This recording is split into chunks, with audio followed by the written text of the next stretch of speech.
Hi guys, please subscribe my YouTube channel and press the bell icon.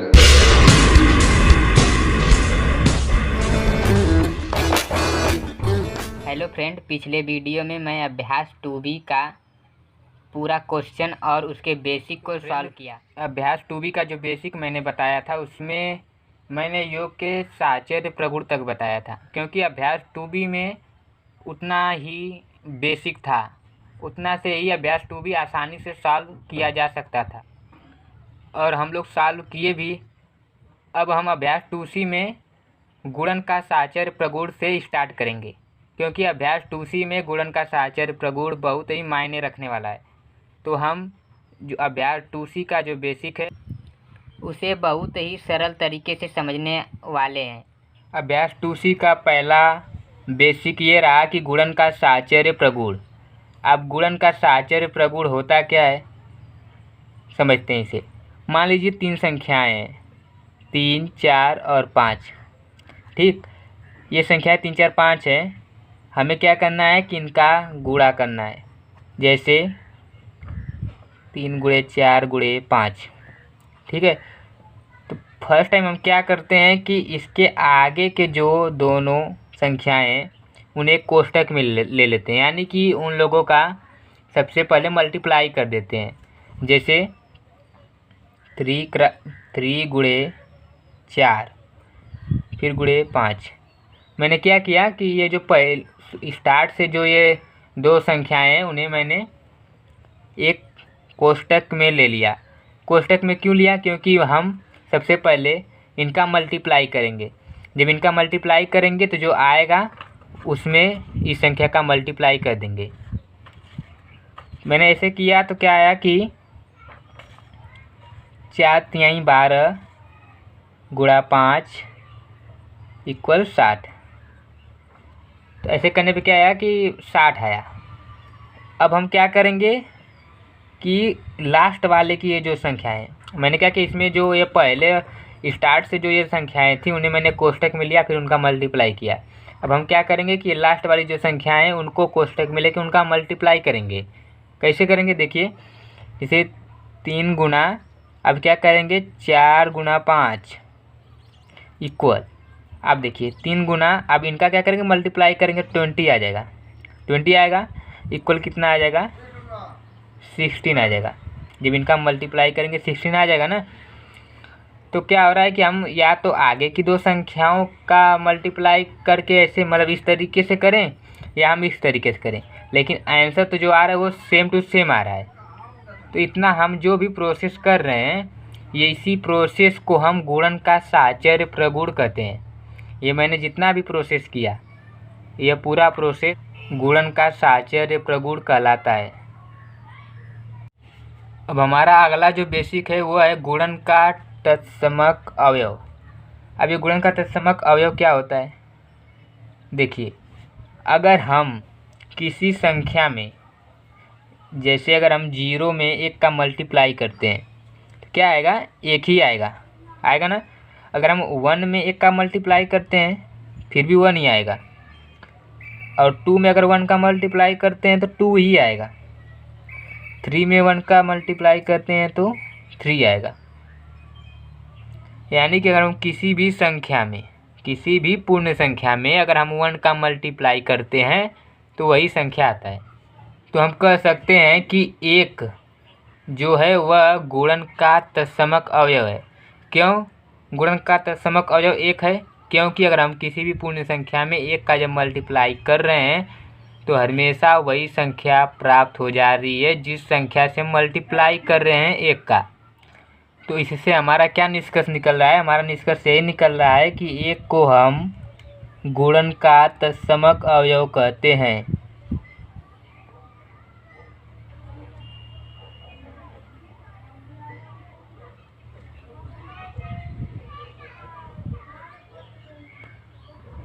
ये जो है 1 को गुणन का तत्समक अवयव कहते हैं, ये बहुत ही इम्पोर्टेंट टॉपिक है। ये आपको बहुविकल्पी में पूछा जा सकता है, आपको यह 1 नंबर में पूछा जा सकता है, इसलिए आप इसे हाईलाइट कर लीजिएगा। अब अगला बेसिक है गुणन की योग संक्रिया पर वितरण। अब ये गुणन की योग संक्रिया पर वितरण क्या होता है समझिए, जैसे अगर हम 3 गुना ब्रैकेट में 4 + 5 ये है, ठीक। अगर हम इसे सॉल्व करेंगे तो कैसे सॉल्व करेंगे, 3 गुना फिर क्या करेंगे, इसे ऐड कर देंगे तो कितना आ जाएगा, 9 आ जाएगा। यानी कि इक्वल क्या आ जाएगा, 9 × 27। इसे हम ऐसे सॉल्व कर सकते हैं, लेकिन हम इसे एक और तरीके से सॉल्व कर सकते हैं। वह तरीका यह है कि हम ये जो 3 है इसका एक बार मल्टीप्लाई 4 से करेंगे, फिर इसका एक बार मल्टीप्लाई 5 से करेंगे। नहीं समझ में आ रहा है, देखिए हम कर रहे हैं। इसका एक बार मल्टीप्लाई हम इससे करेंगे, यानी 3 गुना 4। अब यहाँ पे प्लस है तो प्लस, अब इसका मल्टीप्लाई इससे करेंगे, यानी कि 3 गुना 5। तो जब अब इसे क्या करेंगे, सॉल्व करेंगे तो ये कितना हो जाएगा, 4×3 = 12 प्लस 5×3 = 15। अब जब इसे ऐड करेंगे तो 27 ही आएगा। तो इससे हमारा क्या निष्कर्ष निकल रहा है कि अगर हम 3 गुना 4 + 5 का जो है वो 3 गुना 4 प्लस 3 गुना 5 के इक्वल है ना। हम इसे इस तरीके से भी सॉल्व कर सकते हैं और इस तरीके से भी, आंसर तो सेम टू सेम आ रहा है। तो हमारा यही निष्कर्ष निकल रहा है ना, यानी कि हम ये जो जितना भी ये जो प्रोसेस कर रहे हैं, आपको जो ये प्रोसेस समझा रहे हैं, वह प्रोसेस को हम गुणन की योग संक्रिया पर वितरण का प्रयोग करते हैं। यह प्रगुण घटाने की योग संक्रिया पर भी लागू होता है। देखिए कैसे, यहीं पे मैं समझा दे रहा हूँ आपको। अगर हम 3 गुना 5 - 3 को अगर सॉल्व कर रहे हैं तो क्या आ जाएगा, 3 गुना 5 में से जब 3 आप घटाएंगे तो 2 आ आएगा ना। तो जब आप इसका मल्टीप्लाई करेंगे तो 6 आएगा। लेकिन अगर हम इसे एक और प्रोसेस से करेंगे तो क्या आ जाएगा कि इसका एक बार मल्टीप्लाई इससे करेंगे, फिर इसका एक बार मल्टीप्लाई इससे करेंगे। तो जब इसका इससे मल्टीप्लाई करेंगे तो यानी 3 गुना 5 माइनस 3 गुना 3। अब देखिए, अब क्या करेंगे कि जब इसका मल्टीप्लाई करेंगे तो कितना आ जाएगा, 5 × 3 = 15 माइनस 3 × 3 = 9। जब आप 15 में से 9 का माइनस करेंगे तो आपका 6 आएगा। तो हम अगर ये जो प्रोसेस कर रहे हैं तो 6 आ रहा है, और जब हम इसे थोड़ा सा हट के जब ये वाला प्रोसेस कर रहे हैं तो इससे भी 6 ही आ रहा है। तो इससे हमारा क्या निष्कर्ष निकल रहा है, इससे हमारा ये निष्कर्ष निकल रहा है कि हम या तो इस प्रकार ऐसे करें या तो इस प्रकार करें, इनका आंसर सेम टू सेम आने वाला है। तो यह गुणन की योग संक्रिया पर वितरण है और यह गुणन की घटाने की संक्रिया पर वितरण है। तो आप यहाँ पे लिख दीजिएगा कि गुणन की घटाने संक्रिया पर वितरण। तो फ्रेंड, अभ्यास 2C का जितना भी बेसिक था वो सब मैंने आपको बता दिया। अब हम अभ्यास 2C सॉल्व करेंगे। तो अभ्यास 2C सॉल्व करने से पहले आप इतना जान जाइए कि अगर हमें अभ्यास 2C बिना ही रुके टुके, बिना ही भटके, एकदम आसानी से सॉल्व करना है तो हमें अभ्यास 2C का जो बेसिक है वो एकदम क्लियर से आना चाहिए। आपको अगर जहाँ भी समझ में नहीं आया आप कमेंट में बता दीजिएगा, लेकिन मुझे लगता नहीं है कि आपको कोई भी टॉपिक समझ में नहीं आया हो। अब देखिए, हमारा अभ्यास 2C का जो पहला क्वेश्चन दिया है वो दिया है कि अपनी अभ्यास पुस्तिका में गुणन संक्रिया के प्रगुणों के आधार पर निम्नांकित कथनों में रिक्त स्थानों की पूर्ति कीजिए। क्वेश्चन ये कर रहा है कि ये जो 3 टॉपिक दिए हैं इसमें जो ये रिक्त स्थान दिए हैं उनकी क्या करना है, हमें पूर्ति करना है। तो अभ्यास 2C के पहले क्वेश्चन का ये 3 टॉपिक था। अब ये 3 टॉपिक में जो पहला है वो बोल रहा है कि 468 × 0। अगर हम 468 का 0 से गुणा कर रहेंगे तो क्या आएगा, जब 468 का हम 0 से गुणा करेंगे तो 0 ही आएगा। ये तो एकदम सिंपल सी भाषा में आप जानते हैं, अगर किसी भी संख्या में, किसी भी पूर्ण संख्या में अगर हम 0 से मल्टीप्लाई करते हैं तो वह क्या करता है कि उस संख्या को भी 0 बना देता है। ये तो आप जानते भी हैं और मैंने बताया भी है आपको। अब दूसरा देखिए, दूसरा क्या दिया है कि 8,976 गुना 5,432 इक्वल 5,432 गुना।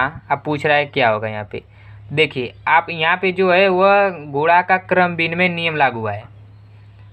गुणा का क्रम विनिमय नियम, गुणा के क्रम विनिमय नियम में क्या होता था कि ये जो संख्याएं दिए रहती थी उसमें उनके जो ये हैं वो आपस में पलट जाते थे, यानी ये संख्या यहाँ पे, ये संख्या यहाँ पे, यानी कि इनके स्थान बदल जाते थे।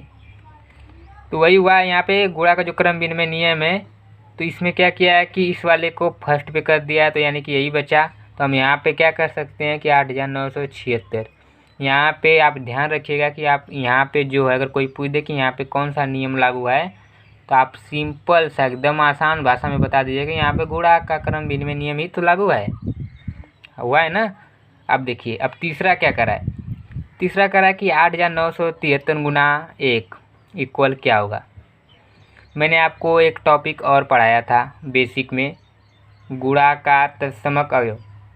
अब गुणा का जो तत्समक अवयव था उसमें अगर हम किसी भी पूर्ण संख्या में जब एक का मल्टीप्लाई करते थे तो क्या होता था कि वही संख्या पुनः आ जाती थी।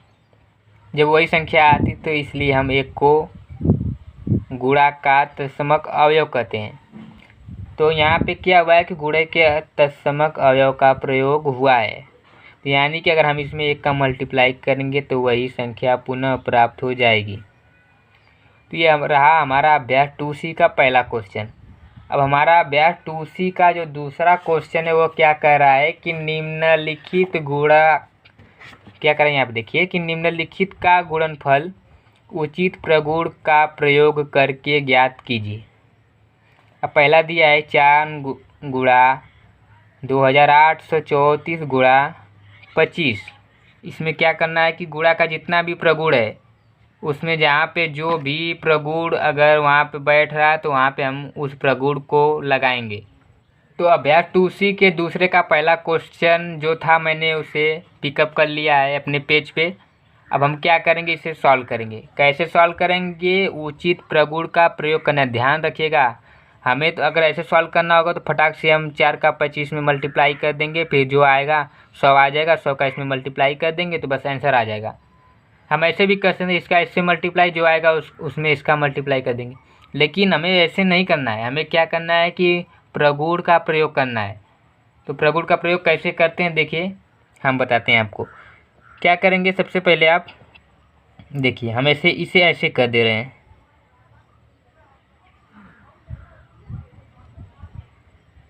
ठीक है, ऐसे करें या ऐसे करें। अब देखिए मैंने क्या किया कि ये जो लास्ट के दो पूर्ण संख्याएं थी उसे मैंने एक ब्रैकेट में ले लिया, ठीक। अब हम क्या करेंगे, अब यहाँ पे मैं एक प्रगुण लागू करूँगा। कौन सा प्रगुण लागू करूँगा, गुणा का क्रम विनिमय नियम। गुणा का क्रम विनिमय नियम लागू करूँगा तो ये क्या हो जाएगा कि ये जो 25 है वो आगे आ जाएगा और जो 2834 है वो पीछे हो जाएगा, यानी कि इसके स्थान पे ये हो जाएगा और इसके जगह पे ये हो जाएगा।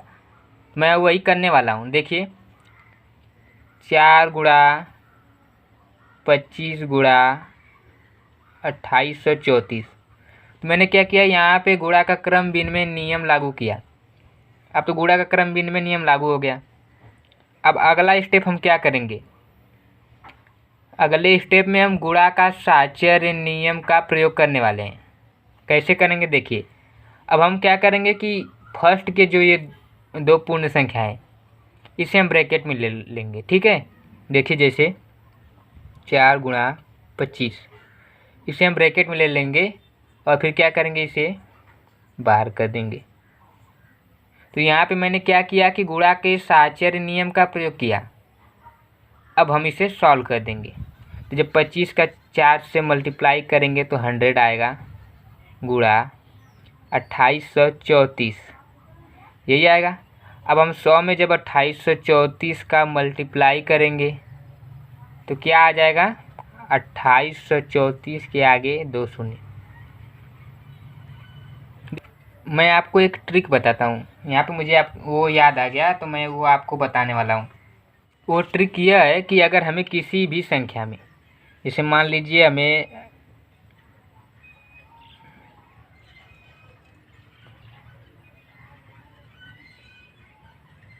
इतने का मल्टीप्लाई करना है। हमें क्या करना है, इस संख्या में इतने का मल्टीप्लाई करना है। तो हम क्या करेंगे कि इसे ऐसे सॉल्व करेंगे। सब ऐसे सॉल्व नहीं करते हैं, बहुत कम लोग करते हैं, लेकिन अक्सर ज़्यादातर लोग ऐसे ही सॉल्व करते हैं। क्या करेंगे कि 1 2 3 4 5 6, यानी कि 1 2 3 4 5 6 ऐसे करके इसका ऐसे मल्टीप्लाई करेंगे, फिर जो आएगा फिर उसका आंसर यहाँ पे लिखेंगे। ज़्यादातर लोग ऐसे ही करते हैं ना, लेकिन ऐसे करने में आपका बहुत ज़्यादा समय जाने वाला है। तो हम आपको एक शॉर्ट ट्रिक बता दें, ठीक है। हम आपको एक शॉर्ट ट्रिक बताने वाले हैं। कौन सा ट्रिक है वो, देखिए। अगर हमें किसी भी संख्या में मल्टीप्लाई करना है, और किससे मल्टीप्लाई करना है कि पहला 1 रहे, पहला कुछ भी रहे, और लास्ट के जो शून्य है, ठीक है, लास्ट में शून्य रहे, तो ऐसी अगर संख्याओं का हमें मल्टीप्लाई करना है तो हम इसे कैसे करेंगे, इसे देखिए। सबसे पहले हम क्या करेंगे कि इसका क्या करना है कि इसे मल्टीप्लाई करना है। तो हम ये जो संख्या दी गई है, इस संख्या में हम जैसे 4 7 5 6 7 0 6, जब इसका इसे मल्टीप्लाई करेंगे तो पहले ये संख्या हम लिख लेंगे। लिख लिया।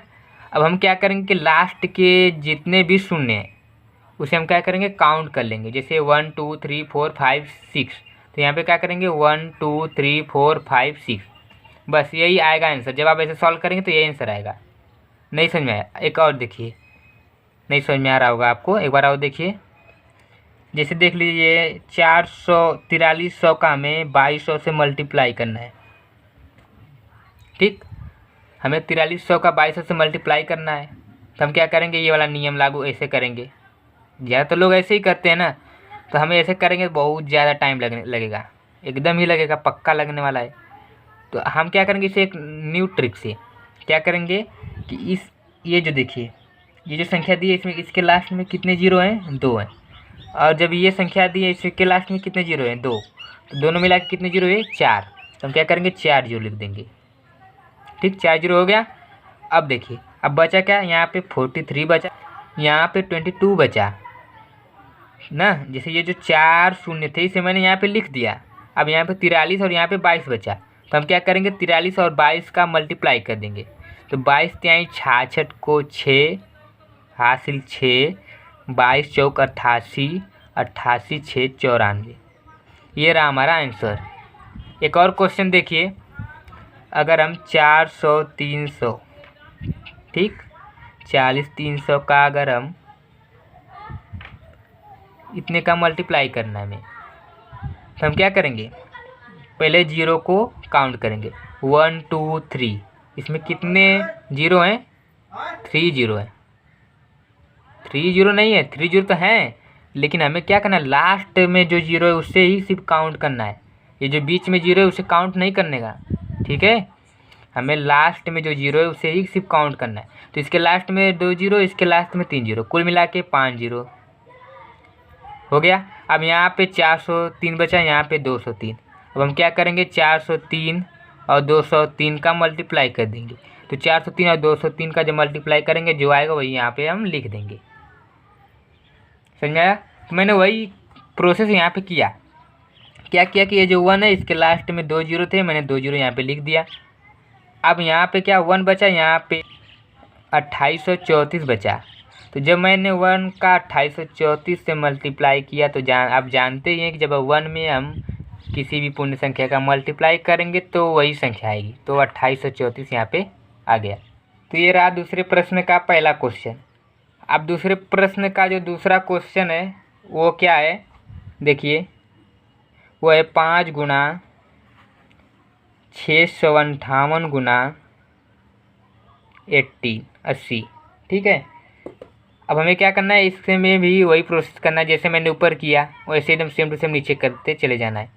देखिए, पहले क्या करेंगे, हम लास्ट के दोनों पूर्णांकों को ब्रैकेट में ले लेंगे।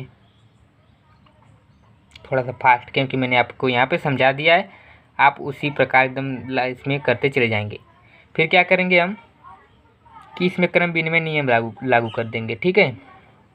क्या हो जाएगा, यहाँ पे ये यहाँ पे चला जाएगा, और ये यहाँ पे आ जाएगा। अब यहाँ पे साचर नियम लागू करेंगे तो क्या हो जाएगा, और ये बाहर आ जाएगा। जब इसका इसमें मल्टीप्लाई करेंगे 400 आ जाएगा, गुना ये। जब हम इसका मल्टीप्लाई करेंगे तो लास्ट में 2 अंक यानी 2 जीरो, यहाँ पे 4 बचा, यहाँ पे इतना, तो इसका 4 वठे 32 को 2, हाथ में 3, 4 25 20 3 23 को 3, 2 बचा, 4 6 24 2 26। सही है। एक बार फिर से देख लीजिए, मिला लें। 4 वठे 32 को 2 3, 4 25 20 3 23 को 3 2, 4 6 24 2 26। ये रहा हमारा दूसरा क्वेश्चन भी सॉल्व कर दिए हम। अब तीसरा सॉल्व करेंगे। तीसरा दिया है 25 गुना 4837 गुना 40। वही प्रोसेस करना है। पहले क्या करेंगे, हम लास्ट के दोनों पूर्णांकों को ब्रैकेट में ले लेंगे। अब क्या करेंगे, इनका क्रम विनिमय नियम इसमें लागू करेंगे तो ये यहाँ पे आ जाएगा और ये यहाँ पे आ जाएगा। अब यहाँ पे गुणा का साहचर्य नियम का प्रयोग करेंगे और ये बाहर आ जाएगा। अब क्या करेंगे, इसका इसमें मल्टीप्लाई कर देंगे तो 5 में 0 का मल्टीप्लाई करेंगे 0, 5 चौक को 20, 200 गुना 4837 यही आएगा। अब लास्ट में 2 जीरो हो जाएगा। अब 2 का मल्टीप्लाई इससे तो 2 सत्ते 14 को 4 1, 2 3 6 1 7, फिर 2 अट्ठे 16 को 6 1, 2 चौक को 8 8 1 9 यानी 9। ये रहा हमारा आंसर। मैं आशा करता हूँ कि आपको ये पूरा जो क्वेश्चन है वो बहुत ही आसानी से समझ में आ रहा होगा। अगर आपको जहाँ भी समझ में नहीं आ रहा है तो आप कमेंट में उसे डाल दीजिएगा ताकि मुझे भी समझ में आए कि आपको कहाँ पे समझ में नहीं आया। अब तीसरा क्वेश्चन क्या कर रहा है कि वितरण प्रगुण का प्रयोग करके निम्नांकित में से प्रत्येक का गुणनफल ज्ञात कीजिए। हमें क्या करना है कि ये जो दिया है इसमें क्या किस प्रगुण का प्रयोग करना है, वितरण प्रगुण का प्रयोग करना है। तो वितरण प्रगुण का प्रयोग हम कैसे करेंगे, इसे हमें क्वेश्चन के माध्यम से ही समझेंगे। तो ये रहा तीसरे का पहला क्वेश्चन, 487 गुना 1008। हमें क्या करना है कि इसमें वितरण प्रगुण का प्रयोग करना है। अगर ऐसे किसी भी प्रगुण का प्रयोग नहीं करना होता तो हम क्या करते, इसका डायरेक्ट मल्टीप्लाई करके आंसर को ज्ञात कर लेते।